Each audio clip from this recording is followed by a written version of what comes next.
Blue Eye Samurai has been one of the biggest things to come out of Netflix in 2023. This action-packed animated show has blown critics away with a perfect 100% score on Rotten Tomatoes and countless other positive reviews. With this massive hype and the confirmation of Season 2, I'm here to answer whether this show is in fact overrated. So, kick back and enjoy.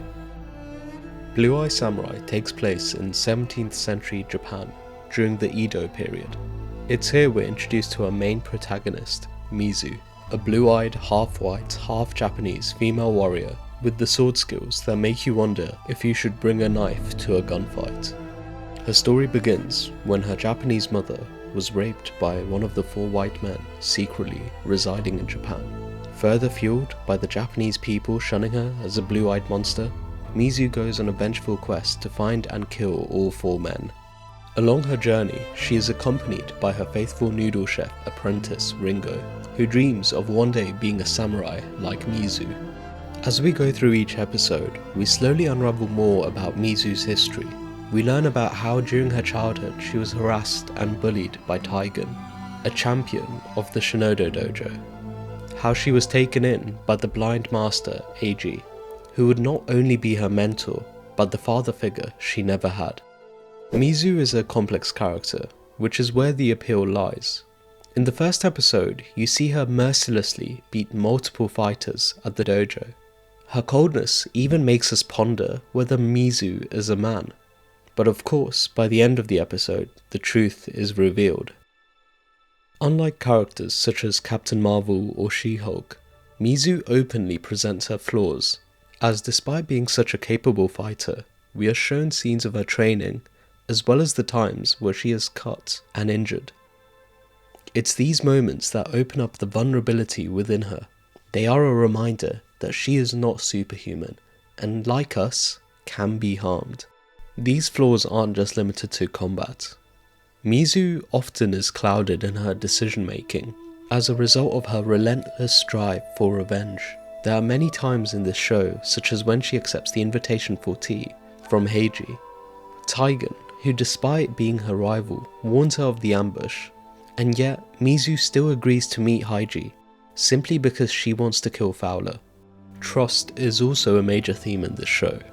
It's interesting how trust is played around Mizu. At the beginning of the series, we see Mizu's lack of trust from her hesitance to take Ringo as an apprentice. But then she's also not one to trust either, as in episode 4, Mizu is given the task of killing Kinuyo, a deaf-mute girl who is captured by mob boss Hamata. In the scene where Kinuyo hugs Mizu as she thinks she's about to be saved, she's only welcomed by a swift neck snap. You can't help but feel a message of those who trust are the ones that die. A message which is repeated when Mizu lets a boy live who saw her leave Hamata's place. But then, the boy tells Hamata, which leads to him ordering his men to kill everyone in the area. Then there's the moment when Mizu's husband, or perhaps her mother, we never quite find out the truth, reports Mizu for the bounty on her head. You begin to understand why Mizu carries this lack of trust. Aside from how beautifully Mizu's character is written, the same respect is given to the other characters, such as Ringo. Ringo, as mentioned earlier, is a noodle chef. His childlike demeanour and innocence adds a necessary gentle touch to the show. With the amount of graphic violence and brutal themes, having his presence is a reminder that this should not be the norm. Ringo, like Mizu, also has a never-ending drive, which stems from his desire to discover what he is great at. His character development has also been really enjoyable to watch, as he goes from this constant annoyance and goofy sack of positive energy to someone who is smart and useful, as shown in the moment when he poisons Okayama with the soup and then rescues Taigen and Mizu.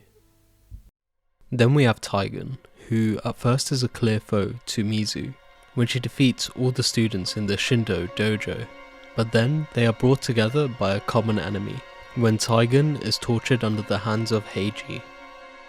At the start of the series, Taigen is this arrogant character a person who can be disliked rather easily, especially when we learn that he was one of the bullies from Mizu's earlier years.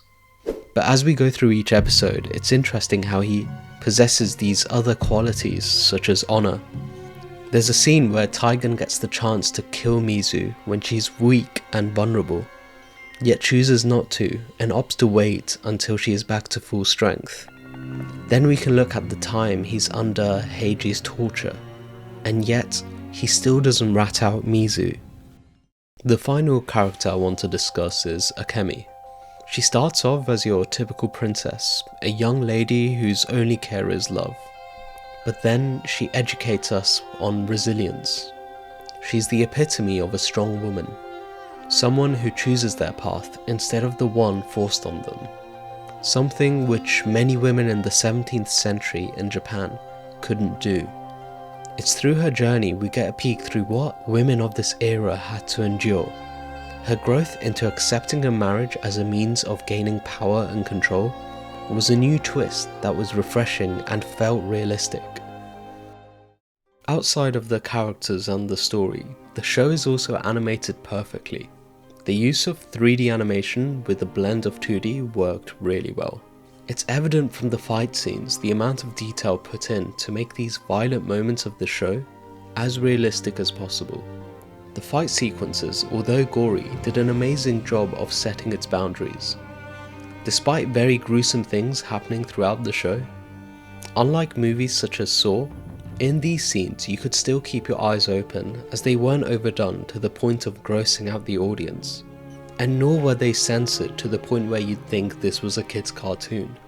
Visually, Blue Eye Samurai felt like watching a moving painting, each frame filled with an array of colours and emotion.